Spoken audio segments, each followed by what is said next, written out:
Urtengo arteko jaiak oso ondo joan dira, antolakuntza ere bai pasaren urtean baino beagoa izan da.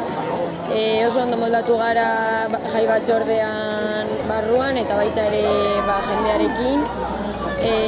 Kontzertuak eta oso ondo joan direla izan digute, jendea oso pozik egon da. Eta hori, orokorrean oso ondo. Eta hurrengo urterako gauzako betzeko gogoekin gaude. Ikusi duguna da bai goizeko egitaraua indartu nahi dugula eta horretarako adineko jendearen laguntza ere eskatzen dugu. Gauak eta arratsaldeko ekintzak oso ondo doazela ikusten dugu, baina hori goizetan egitaraua ekintza gehiago sartzea ere gustatuko litzaiguke. Hurrengo jaiak antolatzen suposatzen dut abenduan edo hasiko garela. Eta animatzen dugu jendea bai batez ere ugarteko jendea batzordera batzen eta laguntzen.